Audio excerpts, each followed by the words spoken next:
This is the story of how a racist nanny tortured a little black girl, drowned her kitten to make her suffer, pretending to be an unhappy woman who had experienced the death of her own child in order to get a job.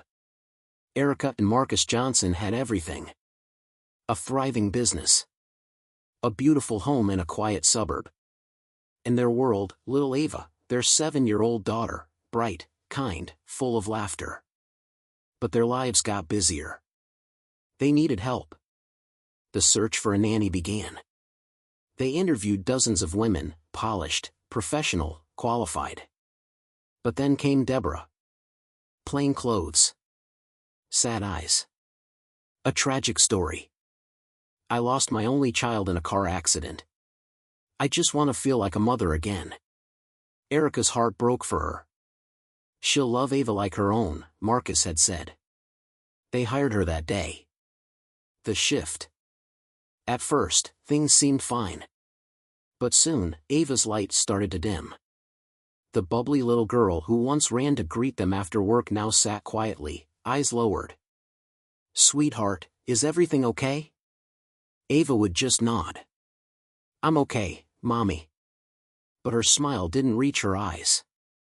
A gut feeling. Erica couldn't shake the feeling. Something was off. So they installed cameras, discreet ones inside and out. "Just in case," Marcus said. "To protect our daughter." The birthday gift. A week later, Ava's birthday arrived. They gave her a tiny orange kitten, a soft little ball of fur named Sunny. Ava cried tears of pure joy. Sunny became her best friend, following her everywhere, sleeping in her arms.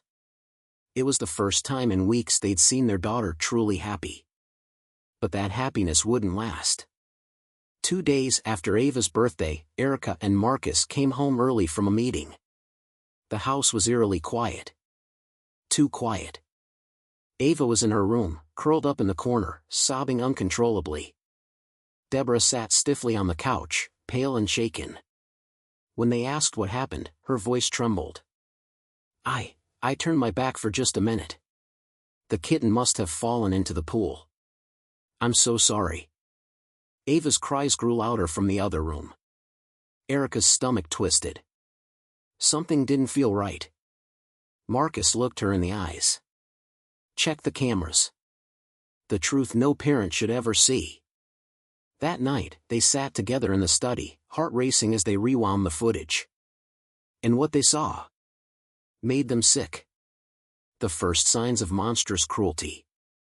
Hours of footage showed Deborah ignoring Ava for hours at a time, glued to her phone.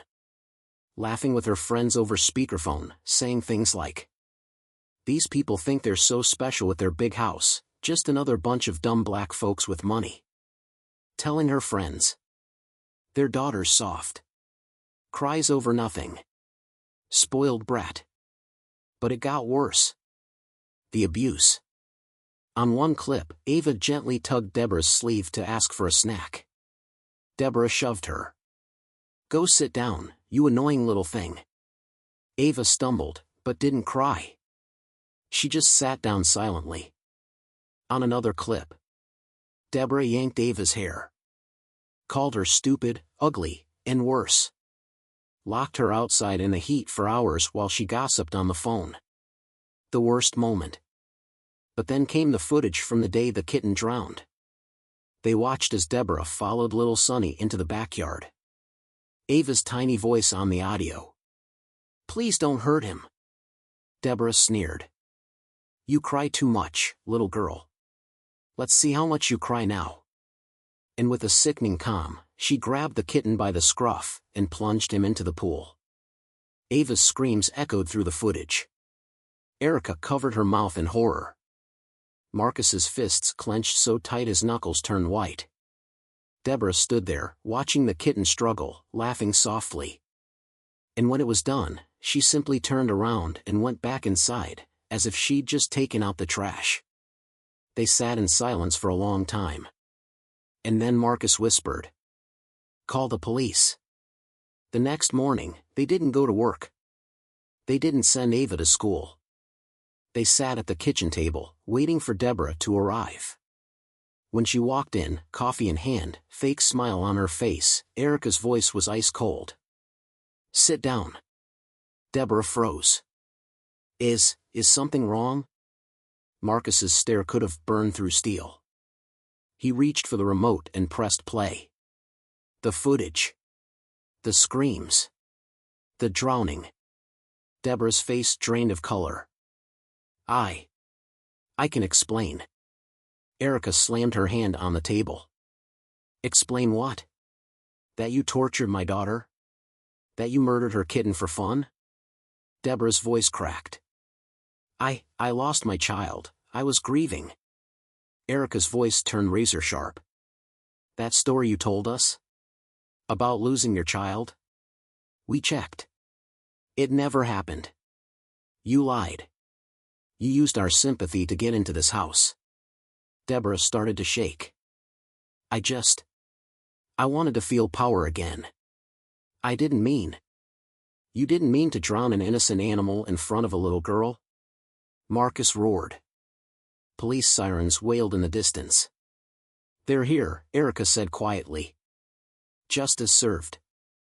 Officers cuffed Deborah on the front lawn as neighbors gathered, whispers flying.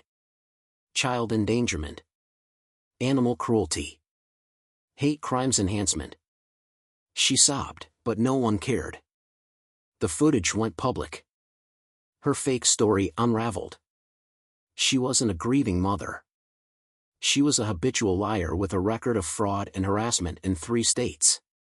The aftermath. Ava cried for days.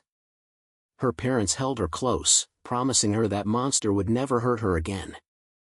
A local rescue organization heard the story and brought Ava a new kitten, not to replace Sunny, but to help her heal. She named him Brave. And every night, before bed, Ava would whisper, "Sunny's watching over us, right?" Erica would smile through tears. "Always, baby. Always." Deborah got 15 years. In court, the judge's words echoed.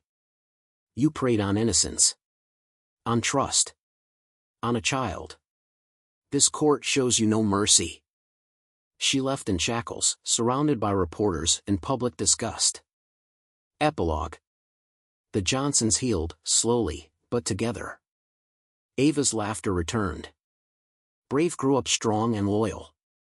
And on warm afternoons, they'd sit by the pool, where flowers bloomed in Sunny's memory. Because monsters lose. And love always endures. Cruelty exposed. Justice served. Innocence protected.